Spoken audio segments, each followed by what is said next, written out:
morning, Princeville students of Princeville Grade School and the faculty. And I think all the vets here would like to give you a great hand for the fantastic presentation you do every year for us.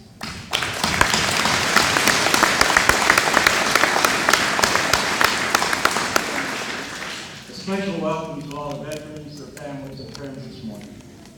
Mr. Gibbons called me about 2 weeks ago, requested that could I say something about generations, and asked if my son could also speak. I said, we definitely would like to do it and give us some time to think about it. And can you hear me okay? All right. I thought about this and decided rather than talk in abstract terms about generations and sacrifice, duty, country, I'd rather talk in terms of names of generations of people who have gone before us. It turns out that our family came in 1619 from Kent, England to Jamestown. We had a service member in every major conflict that the United States has been involved in since the Revolutionary War to Afghanistan. And I'd just like to give some names to the people through the generations. Nathaniel Harlow was a lieutenant under Captain Henry Lott in the Revolutionary War. He also served in the War of 1812, Company 33 of Mayo's Virginia Militia. He is my fourth great-grandfather. The Civil War, or the war between the states, as some people refer to it, my great-grandfather, William Newton Bateman, who was a farmer at Carlock, Illinois, was called the Arms, served as a private in Company K, the 11th Illinois U.S. Infantry. He was wounded, hit by a musket ball in the jaw, recovered from those injuries, and returned home. As a side note, he donated the land in Carlock, Illinois for the cemetery. Many of you may have heard of that cemetery. The Journal-Star did an article on it. It's the only cemetery in the United States where the Democrats are buried on one side of the road, the Republicans are buried on the other side of the road, and the middle of the roaders, as they call them in those days, are possibly buried in the middle of the road, but it's not ever been confirmed. So, moving on to World War I, my grandfather, Albert Bateman, served in the Army. My grandfather, John Harold Lowe Bateman, Harold Lowe, served in the Navy, and also with three of my uncles. I was named after John Harold Lowe, which is my namesake. World War II, my father, Wayne Bateman, Staff Sergeant, United States Army Infantry, served in the African campaign, the European campaign. His lungs were damaged by mustard gas in the Ardennes forest, and he was wounded by bomb shrapnel in Europe. He was recovered, took about 8 months for recovery. He returned home, was awarded the Purple Heart, and lived a long and prosperous life.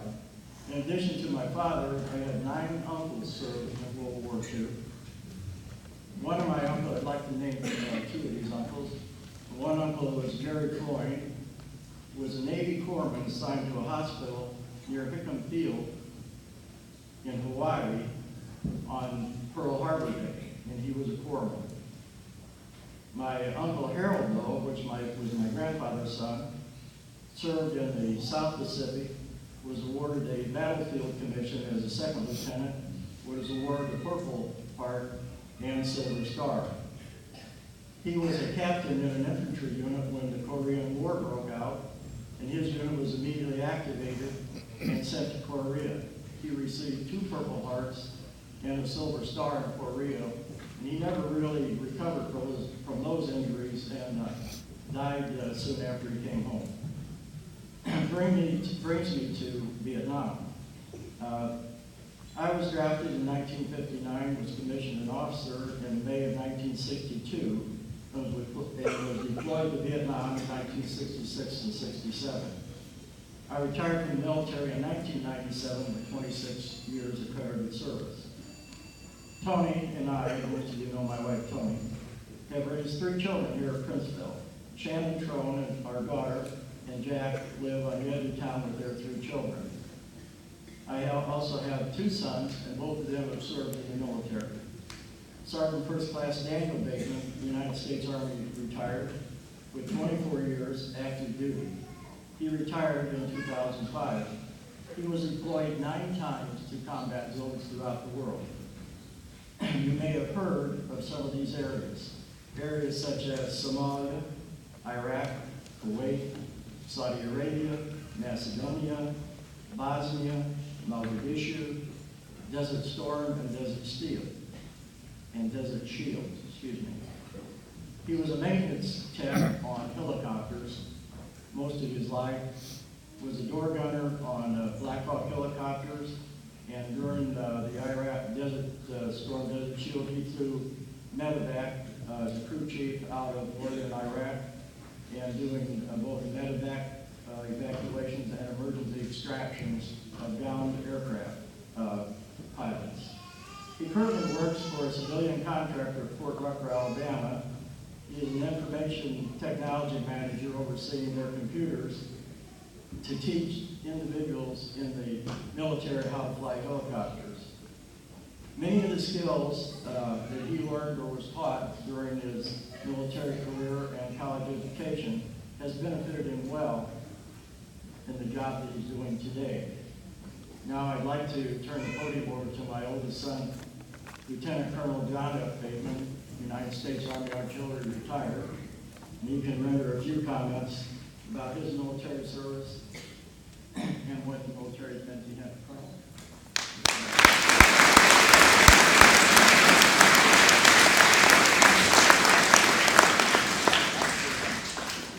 Good morning again. Thank you to Princeville, to the students and the faculty of Princeville Grade School for this honor to come and talk to you today. Thank you also to our veterans and for the sacrifices you've made throughout your careers. As my father just outlined, we have a long legacy of service in our country.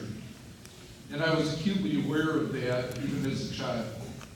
When some of my earliest memories are in Germany, when my dad was stationed there, riding in the back of the military Jeep, listening to the Mickey Mouse Club, tuned in on Armed Forces Network radio, to sitting in a tank at Fort Bliss, Texas, prior to a parade there at Fort Bliss. Also, to waiting at home, waiting for your father to return from Vietnam. All very poignant moments stick in my mind.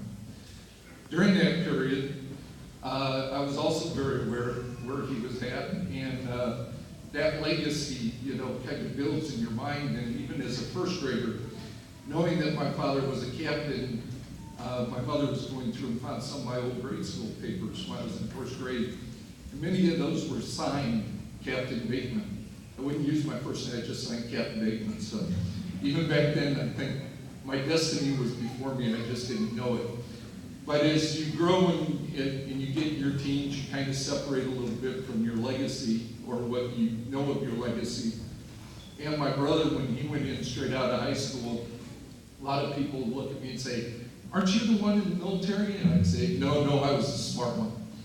But I later learned to recognize that honoring that call was probably one of the smartest things I ever did, and really it has served me well throughout my life and throughout my career.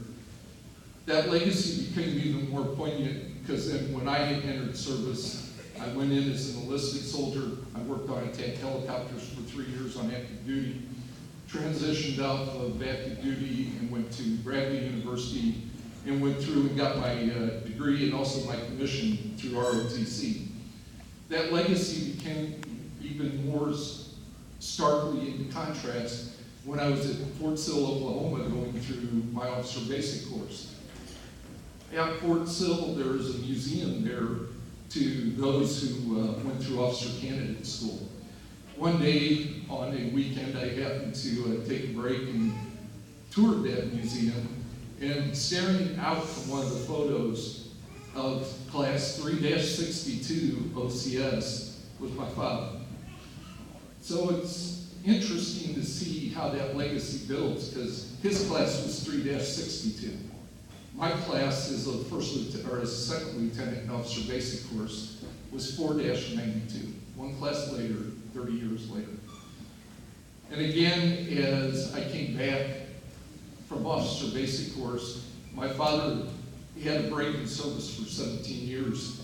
When I went in as an enlisted soldier, he chose to go back in and finish up his military career, retiring as a captain as he is today.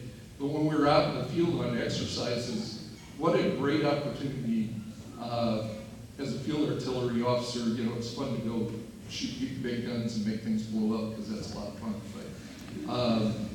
But at night, you know, not too many people have the opportunity to have a piece of home with them. It was a great opportunity to be able to go into our command track and talk to my dad, either just to unload for the day or share with him an experience I had that day and seek wisdom and counsel. Then as I came closer to my retirement day, I retired in June this year. We were talking about our careers and similarities in that, only to find out that my RIDE, which for those in the reserve stands for retirement year ending date, my dad and I are within days of one another in February. So again, that legacy continues to build, and is something I'm very proud of. So when I'm asked, what did serving in the military mean to me? There are three words that come to mind: duty, honor, and country. These three words, though simple in their context and their construct, are steeped in the blood of those that went before us and gave the ultimate sacrifice in the service of this country. For me, duty, all of us, as whether in the service or civilians, we all have duty. We all have things we need to do. But for me, that sense of duty evolved throughout my military career. As a TAP helicopter repairman, it was my duty to ensure my helicopter was prepared at any time for the pilots who needed to train or go do their missions. As that time evolved in my career and as I became an officer, no more time was my duty and my responsibility more poignant, brought more forward than when I was a company commander, both in peacetime training soldiers to be prepared to do their wartime mission, but also serving in Afghanistan as a forward logistics element commander, where you daily have the responsibility to your soldiers for their health, welfare, and safety, and giving them a sense that everything's going to be all right.